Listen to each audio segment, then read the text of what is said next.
Hello there. Hold on a minute. Okay, making sure. Hello there. I figured this would be different for you to start out with.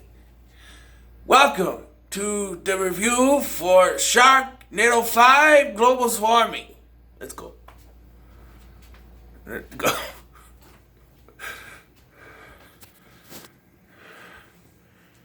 Whoa.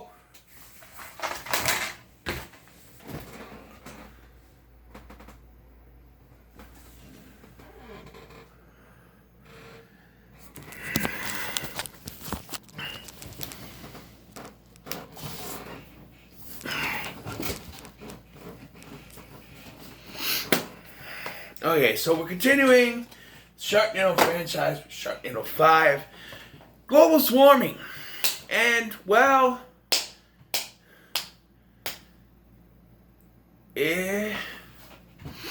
so you remember, like, at the end of the fourth one, they believe they saw Nova on the not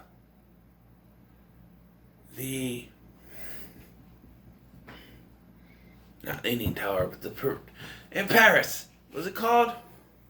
The Eiffel Tower, which landed in front of them in bumfuck Kansas, wherever they were. And then all of a sudden now it's back to where it belongs. Nova's doing something else, and we start out with Indiana Jones like opening where Nova sort of spelunks her way into this cave, and then she calls Finn. And inside there is this machine. And then there's this thing that you have to they pick up, and as soon as they pick it up, it starts doing this Sharknadoes again. And like I said, Gil. So my whole problem is that they turned this Gil character into a plot point. They turned him into a plot point, and even more so in the final film. See, in the third one, he was just in Tara Reid's belly. He was just in April's belly. He was a fetus. He was born at the end. She died, and he was just a child.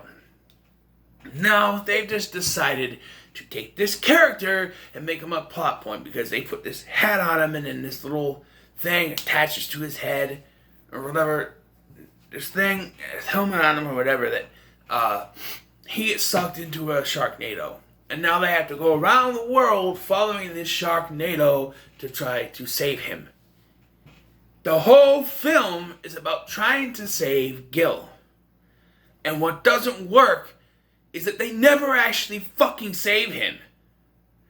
The whole film is them going around the world trying to stop the Sharknadoes, trying to save Gil, and it never happens. In fact, everyone dies except for Finn. Nova dies. Everyone in the family, even though we don't see anyone, but basically Matt, played again here by Cody Lindley. Everyone else is just sort of said to be dead. That we know of. April, who is now almost fully a robot, all that's left to her is her head by the end of the film. But that's it. And then Finn is alone. And we'll get to the ending. We got our wrestler cameo, and that's Johnny Mundo. John Morrison, Johnny Hennigan, Johnny Nitro, Johnny Mundo, Johnny Impact, whatever you want to call him. He's in this. When they go to, I think it's Rome. They go around the world. And the only thing that going around the world does is to give us more cameos. That's all it is. You get like Julie Brown and what's his name? Chris Kattan, Clay Aiken, who doesn't look like Clay Aiken. I had to read in the freaking Wikipedia after I first watched this. And I'm like, that was Clay Aiken? You know, those cameos galore. Again, once again, Al Roker, Hoda Kotb, and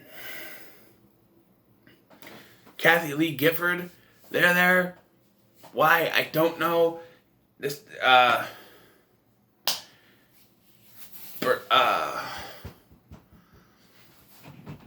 what's his name? Gilbert Gottfried is in this movie. Now, I don't hate this movie, But when you take a character that... Okay, so basically they decided to introduce this character of Gil in the third film. Say, hey, she's pregnant, she's going to have a baby. Then he was in the fourth film, fine. And then just say, what can we do with the character of Gil to have him more part of the film? Let's make him basically the reason why they go on this plot journey. They're trying to stop the Sharknados, but they're also trying to save Gil. But when you're trying to set up a final film, so you can't have them definitively save Gil. So you've got to set up this next film. And while I like how they tried to set up the next film, for me, it just makes the whole rest of the film like, oh, you're always heading towards the point where this film's going to end this way.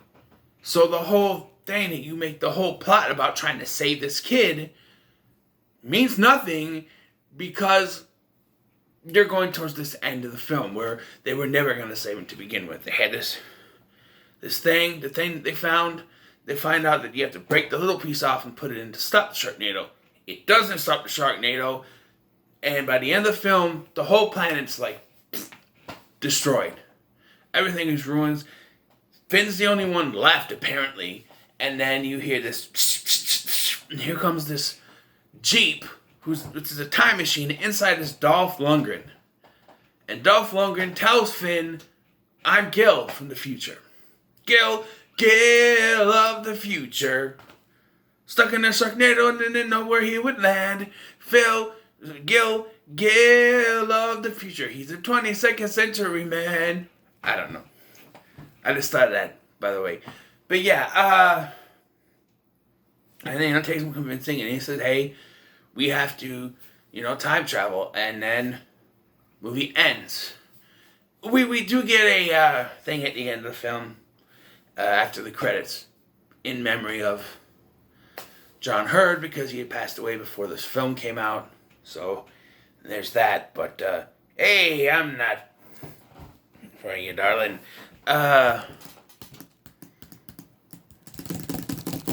What else is there in this film? It's gotten to the point that maybe they were ready for it to end.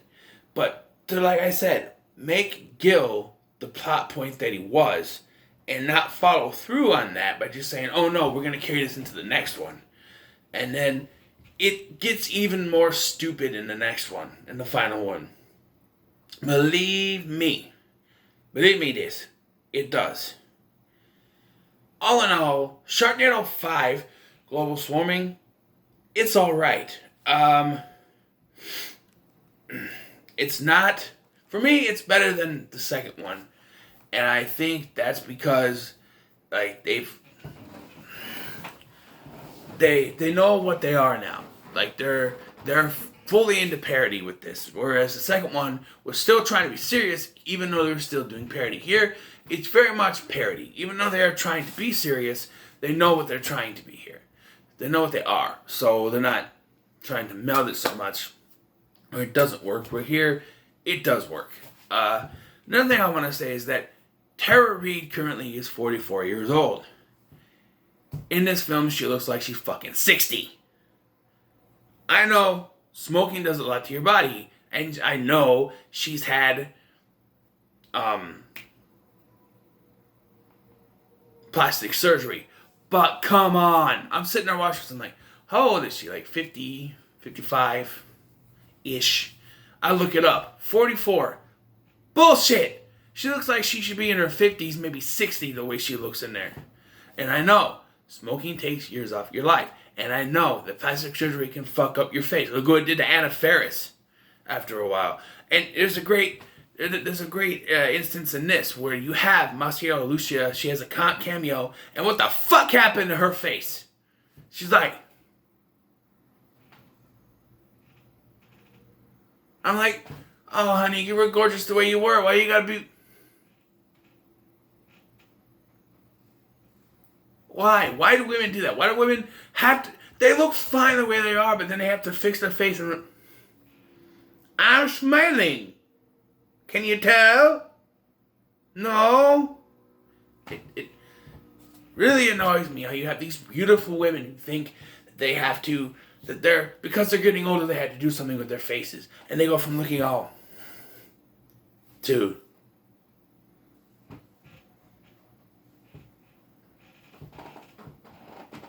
Do I look beautiful? It's terrible. In the end, Sharknado 5, it's... Can I get a 7?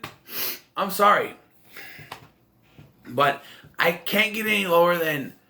I probably should have given Sharknado 2 a lower score.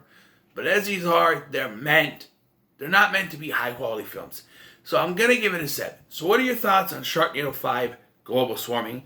Let me know in the comments below. Make sure to like, share, and subscribe. Thank you for watching. I've been Scotty.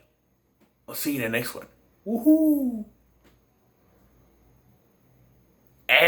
Ooh.